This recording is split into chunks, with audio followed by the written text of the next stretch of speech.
This episode of the Poultry Network Podcast is sponsored by LanXS, celebrating 40 years of Virkon S, its globally recognised disinfectant, first introduced in 1986. Named from virus kill-on contact, Virkon S is designed to inactivate viruses, bacteria, and a wide range of animal pathogens, supporting biosecurity across surfaces, boot dips, vehicles, and water systems. LanXS Biosecurity Solutions will also be at the Pig and Poultry Fair in Birmingham on May the 13th and 14th. Visit Hall 20, Stand 520 and join the Virkon S anniversary celebrations at 1:30 p.m. on both days.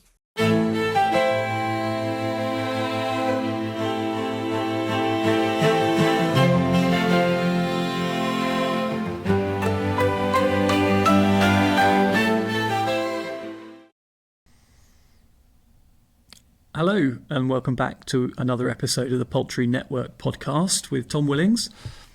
And with Tom Woolman. Good timing, Tom, good timing. I can see that two things have changed when I look at you on my screen. Firstly, you've joined the microphone club. Professionalism are us. Yeah, well I don't ever like to be the first to get into fads. I'm not really one to get the latest technology, but I saw you got one of those microphones, and we had been receiving a few complaints about sound quality from my end, so I thought I'd better get in line and get a microphone as well. Most of our complaints come in my direction, so I'm pleased to share that little burden with you. When you say you're not one to kind of be on the front foot with new stuff, I can't help but notice that you look a little bit, dare I say, agricultural in your dress code today as well, and your hair appears a bit longer and you look a little tired. How's lambing going? It's going all right. Yeah, I've got enough baler twine now to do me for belts for the next 12 months. Nice. Which is brilliant. But lambing's going really well. We've had on average 2 lambs per ewe, so that's a good solid result, and a couple of lambs to bottle feed in the mix as well, which the children will enjoy. Well, fantastic. I'm glad you made it back to your spare room to do another episode. Have you washed your hands? Because we're talking food safety today. Oh yes, yeah, very important. Yes, and we're talking about egg safety, aren't we? I think there's been a new report that the BIC has produced called Shell Shocked. Exactly, and we're delighted to be joined by a proper food safety expert, Dr Lisa Ackerley. Part of the team in the review and the preparation, the publication of said Shell Shock report. So let's get on with it. Let's hear what she has to say.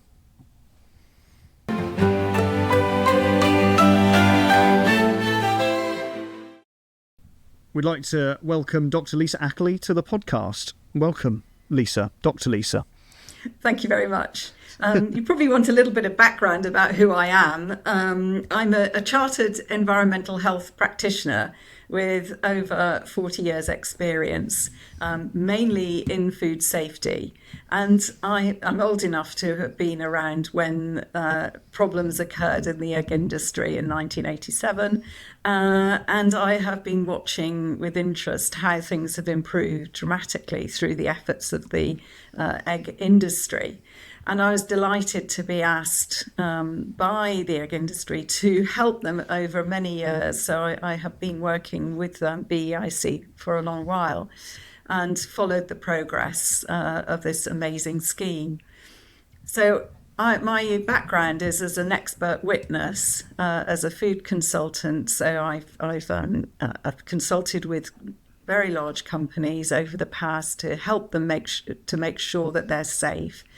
And one of the things that I have always said to my clients is to include British Lion eggs in their food safety management system, because I see this as a very simple solution to eliminating the risk of Salmonella from eggs. And that's been a very, very strong message.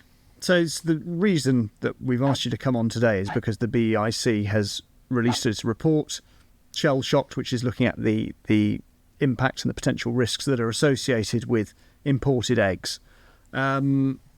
why is this such an important issue on the table right now?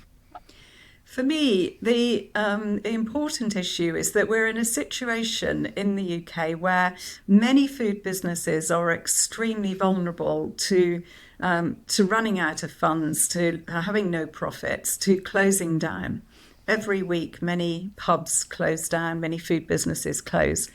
They are in a tight financial situation. This means that they're looking to buy products that are going to be slightly less money. And so we have a vulnerability in the system. What I'm particularly worried about with imported eggs is that they haven't got the same controls as the British system. We've worked over all these years to get eggs which are guaranteed to be safe, even for vulnerable people. And what's happening now with the imported eggs coming in is that we've basically left a chink open in our armour to allow eggs which could be potentially infected with Salmonella. And also looking at the reports from Europe, we can see that in over a year, there's 111 reports saying that there are problems with imported eggs, whether it's Salmonella or chemical contamination. So what I'm concerned about is that we're actually opening the floodgates. We've got eggs coming in that could potentially be risky. And we've got a situation where hospitality in particular are having very hard time. So what I'm concerned about is, do they actually realise that they're buying a product that could cause them problems, that isn't safe to be served runny to vulnerable groups? And then from the customer's side of things, do the customers understand that they may be served an inferior egg? Because we're so used to, in this country, to buying British Lion eggs from the supermarkets. You can hardly buy anything else. So we have this sort of comfort zone. And we may not realise that when we go out to eat in a restaurant or a cafe, that we may be served something that isn't as safe as we're expecting. I mean, let's just go into a little bit more detail there, Lisa. You've mentioned, there's potentially this chink in our armour, but it is a pretty big part of the market that we're talking about. I think self-sufficiency wise, I'm not sure what the official number is, but it's kind of mid to high 80%. Therefore, by rights, there is somewhere between 10, 15, maybe a touch more percent coming in every day. The Shell Shock report refers to 1.6 billion. Let's just quantify that for people listening. I just did some sums here on Excel, but 1.6 billion by my maths translates to nearly 31 million eggs a week for the egg industry folks. That's 85,000 30 dozen cases each week, 2,800 pallets. Broadly speaking, that's 100 full Arctic lorry loads every week coming into the country. That's more than a chink. That's a pretty big operation that's going on. And I think the report again talks about 10,000 consignments each week coming in. So this is frequent trade coming into the border. Just help us understand what the process is are for inspecting that and making sure that the food that's coming in, is up to muster. Well, at the border, there are controls that eggs have to, all the documentation has to be examined. But when it comes to physical inspections, these eggs are classified as a medium risk, which means that around 15% have a physical inspection.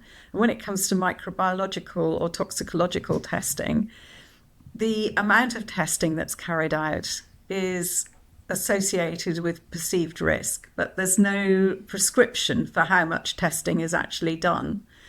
And you could argue that it would be a needle in a haystack anyway to test. You couldn't test every single egg, otherwise you'd have no eggs to sell. But we don't actually know how many eggs are being tested. And it may well be that the perception of risk isn't going to happen until there is further down the line, there's an outbreak of Salmonella, or another country in the EU, and I must say they seem to be a little bit more excitable about testing rather than what's happening in the UK. So we see lots of reports on something called RASAF, which is the European Rapid Alert System, about things that they found in relation to eggs travelling from one European country to another, and also from China recently. But we don't see anything about UK results, whether that means there's nothing that's actually happening or that we're just not having the transparency. And for me, that's not very comforting. So we don't fully know what degree of testing is actually taking place. Do we know where the eggs are ending up? Do we know where they're going? No, we don't. So all we can surmise is that because most of the eggs in supermarkets are lion, that these are going to other sources. So that would mean that they would be going into manufacturing, or they would be going into the hospitality sector. So they could be going into care homes, hospitals, schools, wherever there's no specification for lion. So, as I said earlier, certainly for my clients, I would always say that they needed to have lion on their specification. But if people don't have that on their specification, then they've opened the door really to the potential for a buyer in their organisation to go off and get some cheaper eggs, which may not be to the same standard. Could we talk a little bit about maybe the different risk profiles of some of those different places that the eggs could end up? Certainly manufacturing. I mean, I know next to nothing about manufacturing involving egg products, but I'd be thinking that it's going through processing and potentially cooking, etc. I'd be thinking there's a bit of a lower risk if it's going through manufacturing, although probably not eliminating the risk. But then I'm also thinking about all those other places that they could go, whether it's into a cafe where the egg is being served runny, or you mentioned schools and care homes, etc., where you've got what would be classed as vulnerable groups, aren't they? Young children and elderly people. So they'd be a much higher risk, wouldn't they, potentially? Yes, I mean, it depends on the hazard that you're discussing, because obviously if we've got hazards in the eggs which are due to chemical contamination, and looking at the RASAF identification of some of the problems that we've seen, there have been chemicals and also residues of antibiotics. Certainly manufacturing isn't going to remove those elements. And the other thing to remember is that if you have a very heavily contaminated product, cooking won't necessarily, it doesn't sterilize the food, it just reduces the amount of bacteria in the food. So there is still an associated risk, but certainly a higher risk for those people who are cooking eggs for vulnerable groups. And of course, even if you just have an ordinary cafe or a pub, you don't know who's walking through the door. Any of your guests could be vulnerable. You've obviously got a higher concentration in a care home. But the difficulty is that we've been so used to eating runny eggs that customers will expect a runny egg. They'll expect, if they order boiled eggs, they'll want runny eggs. If they have egg and chips, they will want runny egg to dip their chips in. The customer will be expecting that. And possibly the food business owner won't know the difference between the imported egg they might have bought and previous eggs that they used, which would have been lion. The owner of the business may not know, but you can bet your bottom dollar that the person that's actually serving or even cooking the food doesn't know where the raw materials came from. They're unlikely to be the owner of the business, of course. Very often that's the case, and of course the customer probably won't ask the question unless there's someone like me, which, when I took my 89-year-old mother to have an egg sandwich, the first question that I asked is, where'd you get your eggs? Are they lion? And she came out and showed me that they had the lion on them, and I thought, yeah, okay, we'll have one of those then, thank you very much. But how many people would actually do that? And this is where I think we've got this uneven playing field where, people are expecting to be safe eating a raw or a runny egg, and yet they're now being put in a situation where that safety's compromised potentially, without knowing and without the business actually making that clear. And the Lion brand, the Lion code, has of course received endorsement that it's safe for vulnerable groups to eat their eggs runny, and that's very different to non-lion and therefore imported eggs as well. But in terms of the protocols around the production process, what are the differences between lion and non-lion? Well, I mean, we haven't got time to go through every part of the standard, but I would say the things that pull out for me are the vaccination of the flocks and the biosecurity all the way through. In terms of feed, for example, because some of the problems we've been seeing with reports from imported eggs has been chemical contamination of feed and antibiotic residues in food.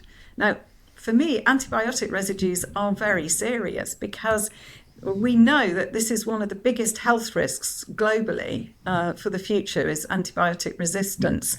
And if antibiotics are being used in production and allowed to remain in the food, then we have a potential problem for increased resistance. And that's going to not just happen for the people who eat that particular egg. That's going to go into the watercourses, into food disposal and everywhere. So it's a much bigger problem. So I think the fact that we're so tight on the lion standard means that we have protected the industry's protected itself, but they're protecting the consumer and the environment from the work that they're doing. Reading in the report, the European Rapid Alert System for Food, sort of 8, 9, 10 long list of issues. It as you say, it goes well beyond just Salmonella. Salmonella, yes, might be 73% of the incident rate that all of these countries have reported. But as you mentioned, contamination of chemicals and veterinary drug residues, authenticity concerns, country of origin concerns, contamination of any other kind of chemical, date traceability issues, and then ongoing spread of human disease as a result of that sort of primary and then secondary infection. The list goes on. This is something evidently we should be taking very, very seriously. What's the, from your point of view as both a follower of eggs over many years and a food safety security professional, as you've been involved with the preparation of this report, what are your sort of standout conclusions? I think for me, I'm just really concerned that we have a safe scheme in the UK. The British Lion scheme produces safe food, and we are letting in foods that are not safe potentially. Now, obviously, not every single one that comes in is going to be a problem, but we don't know. We are letting these eggs come in on the basis of cost, really, I guess, and people are going to buy them without really understanding what they're buying. We wouldn't let unsafe cars come into the country, but somehow we're letting potentially unsafe food come through the borders. And I feel like we should be talking about Ukraine here as an elephant in the room as well, because it's not just the food safety aspect. Surely there's a welfare angle here as well. The industry has been rightly very vocal about concerns that the back door is open to the country for eggs that are produced to standards that have long been illegal in UK and in the rest of Europe. The battery cage is still in use in Ukraine, and Ukraine have got unfettered access to our market until, am I right, March 28? Correct me, Lisa, if I'm wrong. Yeah. But I mean, this is a ridiculous situation for us to be in. That we put all this effort in. It costs money to do this. It's the industry has invested not only in safety but also in welfare. 400 million in preparation of 2012, 400 million, what was that, 13, 14 years or so ago, so an awful lot more in equivalent terms today, of course. And again, consumers will be appreciating that and understanding where we are with UK eggs. And maybe not appreciating what's happening when these other eggs come in from Ukraine. And however much, you feel we want to help that country, this is not acceptable to have a product that falls way below the legal standards here. Well, I feel like it's about visibility, isn't it? And allowing people who are buying these products to be 100% informed, isn't it? And I'm thinking about when you go to a retail setting and you're buying an egg, it says on the egg, it has to say where it's come from, and if it's come from caged hens, it says this has come from caged hens. You know, the colony cages that we've got in this country.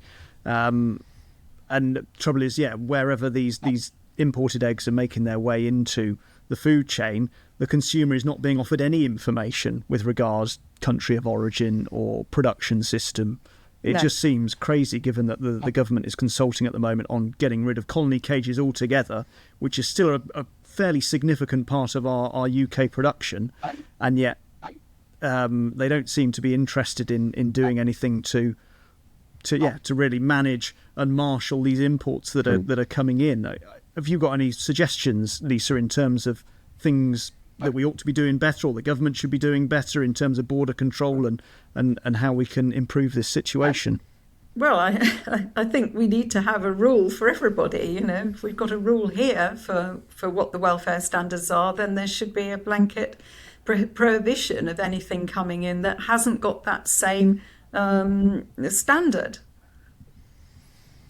I think there'll be anybody listening to this in the UK will be vehemently agreeing with you, and possibly, if we go back to the Ukraine example, the Ukrainians themselves agreeing with it, because the almost the exodus of their supply into arguably more lucrative markets for those Ukrainian egg businesses is removing food from the plate of their population back at home, causing food inflation and shortages, which I'm sure right now they really could do without. So, law of unintended consequences. Here we are trying to be kind. Perhaps a little bit of common sense needs to prevail, and those eggs can stay where they came from.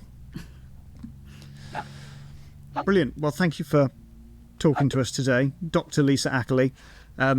Really appreciate your work with the BEIC, and thank you for your long-term interest in eggs, an interest that I'm sure many listeners of the podcast will share. Yes, and thank you for continuing to bang the drum and provide some insight really into what we should be doing going forward. Really appreciate it. Thank you. It's a pleasure.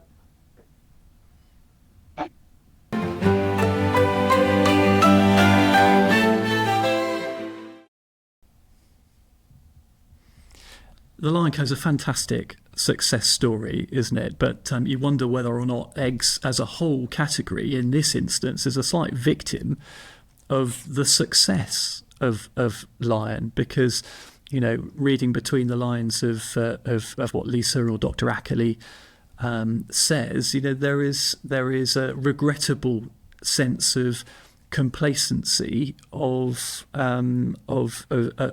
all eggs, because of course all eggs are assumed as being equivalent to lion when it's not the case, or completely safe. So yes, what did you make of that? Well, I thought she was very eloquent, and she made an awful lot of good points. I think it's interesting with the way that, as you say, in the UK, seem to have done such a good job in terms of food safety when it comes to eggs. I was going to put a little bit of nuance on there. I know this report's been produced by the BEIC, and they're a fantastic lobby organisation that bang the drum. But I think it's not necessarily just the Lion Code. We do have a national salmonella control programme that kicks in, across poultry meat and across eggs and breeding and hatching, and has done a fantastic job in terms of keeping salmonella at bay. And there are other codes. I mean, I know Laid in Britain is a minnow, isn't it, compared to the Lion Code, but they have also been endorsed by the FSA as producing eggs which are safe to eat runny. But I can't disagree really. What concerns me a little bit is if I look forward at where imports are going, I can only see more imports on the horizon, really. So this is a problem which potentially could grow and grow. I think back in 2021, we imported 7% of what we eat, whereas this report makes it clear that now it's 11%. And you look at what's happening with the government and consulting on, banning colony cages entirely. You look at some of the trade deals that we've got set up and potentially what we could be open to in terms of imports from places like Mexico. And the potential for imports to grow from 11% to 15% or even higher is, it's real. I think your point toward the end was so, important about transparency and visibility. And there's a real balance to be struck between fear-mongering and putting people off eating eggs in this instance, but whatever the type of food might be. And also just making them aware that the risk profile of domestically produced, if you want to put Made in Britain in there with Lion or other assurance schemes as well, if it's just covered by the law of the land, that risk profile is different to the risk profile of imported eggs. And if you can't tell where they have come from, if it is not in the shell and immediately obvious because they're stamped and they're traceable, then the assumption ought to be the worst. The assumption ought to be that they need to be treated with a degree more care and attention. But you could start with kind of a transparent labelling, marketing, communication initiative that meant that people do know what it is that they're buying. I fear that might be asking too much.